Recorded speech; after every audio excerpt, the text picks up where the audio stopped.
નમસ્કાર દર્શક મિત્રો, આપ સૌનું સ્વસ્તિક ગુજરાતીમાં ખૂબ ખૂબ સ્વાગત છે। આજે આપણે સાંભળીએ સતી સીમંતીની વાર્તા।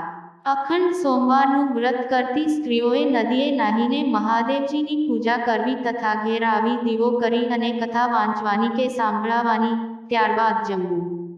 ઘણા વર્ષો પહેલા આપણા ભારત વર્ષમાં ચિત્રવર્મા નામે એક રાજા થઈ ગયો। તે બહુ દયાળુ અને ધાર્મિક વૃત્તિનો હતો।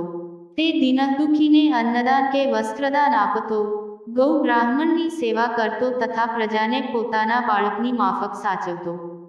આમ છતાં તેને એક પણ સંતાન ન હતું। આથી રાજા રાણી હંમેશા ઉદાસ રહેતા હતા। તેમના દિલને આ દર્દ કોરી ખાતું હતું। એક વખત ફરતાં નારદજી ત્યાં આવી ચઢ્યા। રાજા ચિત્રવર્માએ એમનું ભાવભીનું સ્વાગત કર્યું। નારદજીએ તેના મોં પરની રેખામાં રહેલા દુઃખને પીછાણતાં પૂછ્યું, રાજા, તારે કઈ વાતનું દુઃખ છે? રાજા બોલ્યો, મુનિરાજ, હું સર્વ રીતે સુખી છું, પણ મારે ઘેર શેર માટીની ખોટ છે। મારા પછી મારી ગાદીનો વારસ કોણ થશે એની મને ચિંતા સતાવ્યા કરે છે। નારદ બોલ્યા, રાજા, જો તારે સંતાન જોઈતું હોય તો યજ્ઞ કરાવવા અને તેની પ્રસાદી રાણીને આપવી, તારી ઈચ્છા જરૂર પૂરી થશે। થોડા વખત પછી રાજાએ યજ્ઞ કરાવ્યો। તેમાં સર્વશ્રેષ્ઠ બ્રાહ્મણોને નોતર્યા। ધામધૂમથી યજ્ઞ કરી નારદજીના કહ્યા પ્રમાણે યજ્ઞની પ્રસાદી રાણીને ખવડાવી। પૂરા 9 મહિને રાણીને પેટે રૂપાળી કન્યા અવતરી। રાજાએ કુંવરીના જન્માક્ષર બનાવવા તથા તેનું ભવિષ્ય જાણવા રાજ જ્યોતિષને બોલાવ્યા। તેમને આવીને કુંડળી બનાવી અને કુંવરીનું નામ સીમંતીની રાખવા કહ્યું। રાજાએ તેના ભવિષ્ય વિશે પ્રશ્ન કર્યો। તેના જવાબમાં રાજ જ્યોતિષીએ ખચકાતા જવાબ આપ્યો, મહારાજ, 14 વર્ષ સુધી કન્યાનું ભવિષ્ય સારું છે। તેનું લગ્ન પણ ખાનદાન કુળના રાજકુંવર સાથે થશે। પણ શું? રાજાએ ચિંતાતુર થઈને પૂછ્યું। 14મા વર્ષે કુંવરી વિધવા બનશે? નહીં, ખોટી વાત, જોશી મહારાજ, ફરી કુંડળી કાઢીને ફરીથી જુઓ, ક્યાંક તમારી ભૂલ થતી હશે। રાજાએ વ્યાકુળ થતાં પૂછ્યું। જ્યોતિષીએ ફરી કુંડળી બનાવી અને કહ્યું, મહારાજ, કુંડળીમાં જરાય ભૂલ નથી, પરંતુ તેના વૈધવ્ય યોગની સાથે સાથે સૌભાગ્ય યોગ પણ છે। તે વિધવા બનશે એમાં કોઈ મિનમેખ નથી, પરંતુ સાથે સાથે મહાદેવજીની કૃપાથી તેનો ચૂડી ચાંદલો અખંડ રહેશે। આ સાંભળી રાજાને કંઈક રાહત થઈ અને તેણે જોશીને દક્ષિણા આપી વિદાય કર્યા। સીમંતીની જેટલી દિવસે ન વધે તેટલી રાત્રે વધવા લાગી। આમ કરતાં તે 14 વર્ષની થવા આવી। તેના લગ્નની તૈયારીઓ થવા લાગી। ત્યારે સીમંતીનીના કાને ઉડતી વાત આવી કે પોતે 14 વર્ષે વિધવા બનવાની છે। આ સાંભળીને તે યાજ્ઞવલ્ક્ય ઋષિના પત્ની મૈત્રેયી પાસે દોડી ગઈ અને તેમના પગને આંસુઓથી પખાળતા કહેવા લાગી, માં, મેં ના એવા શાન પાપ કર્યા હશે કે મારે આ ભવમાં બાળવિધવા થવું પડે? શું આનો કોઈ જ ઉપાય નથી? મૈત્રેયી તેને સાંત્વના આપતાં બોલ્યા, બેટી, દરેક વાતનો ઉપાય હોય છે। તારી કુંડળીમાં ભલે ગમે તે લખાયું હોય, પણ જો તું 16 સોમવારનું વ્રત કરે તો તને જરાય વાંધો નહીં આવે। ભગવાન શંકર અને માતા પાર્વતી તારા ઉપર પ્રસન્ન થશે અને તારો ચૂડી ચાંદલો અખંડ રાખશે। આ સાંભળી સીમંતીની ખૂબ ખુશ થઈ અને મહેલમાં આવી તેણે 16 સોમવારનું વ્રત શરૂ કરી દીધું। થોડા દિવસ પછી સીમંતીનીનું લગ્ન નૈષદ દેશના રાજાના પૌત્ર ચિત્રાંગદ સાથે થઈ ગયું।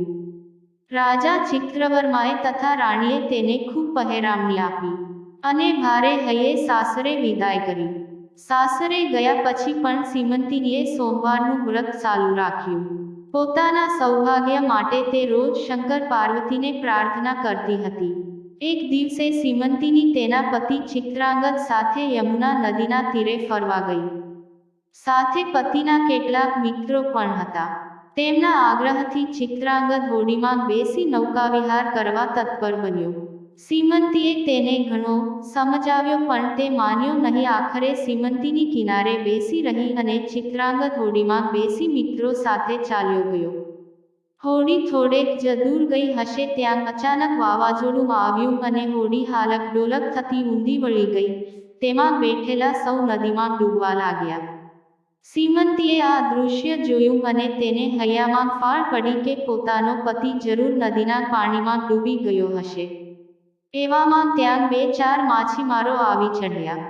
તેમણે પણ આ દ્રશ્ય જોયું અને તેઓ તેમને બચાવવા નદીમાં કૂદી પડ્યા, પણ કોઈ હાથમાં ન આવ્યું.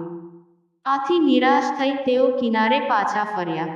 સીમંતીની રોતી કકળતી મહેલે ગઈ અને પોતાના સાસુ સસરાને બધી વાત કરી. આ વાત સાંભળી તેઓ પણ વિલાપ કરવા લાગ્યા. આ બાજુ યમુના નદીમાં જેવી હોડી ઊંઘી વળી કે તરત એક નાગકન્યાએ ચિત્રાંગદને બચાવી લીધો. ત્યાર પછી તેને લઈને તે નાગરાજા પાસે આવી પહોંચી અને કહ્યું, પિતાજી, આ યુવાનને મેં ડૂબતો બચાવ્યો છે. તેને એના ઘેર પહોંચાડી દો. નાગરાજાએ તેને પોતાના મુગુટમાંથી એક મણી કાઢીને આપતાં કહ્યું, હે યુવાન, આ મણી હાથમાં રાખી તું જ્યાં જવાની ઈચ્છા કરીશ ત્યાં તું પળવારમાં પહોંચી જઈશ. ચિત્રાંગદ આશ્ચર્યથી એ મણી સામે જોઈ રહ્યો. પછી નાગરાજાને પગે લાગી તથા નાગકન્યાનો આભાર માની હાથમાં મણી રાખી તે સીધો પોતાના મહેલમાં પહોંચ્યો. ચિત્રાંગદને સાજો સમો પોતાની સામે ઊભો રહેલો જોઈ સીમંતીનીના આશ્ચર્યનો પાર ન રહ્યો. તે દોડીને ચિત્રાંગદને ભેટી પડી. તેની આંખમાં હરખના આંસુ આવી ગયા. રાજા રાણી પણ તેને ભેટી પડ્યા. ચિત્રાંગદને ખાતરી થઈ ગઈ કે પોતાની પત્ની સીમંતીની સોમવારનું વ્રત કરે છે તેના પ્રતાપે જ તે જીવતો પાછો ફર્યો છે. આથી તે ભગવાન શંકર અને માતા પાર્વતીની ભાવપૂર્વક ભક્તિ કરવા લાગ્યો. સીમંતીનીએ પોતાનું સૌભાગ્ય પાછું મળ્યું તેના હરખમાં આવન વ્રત કરવાની પ્રતિજ્ઞા લીધી. થોડા વખત પછી શંકર પાર્વતીની કૃપાથી સીમંતીનીને એકથી ચડી જાય તેવા 8 પુત્રરત્નો જન્મ્યા.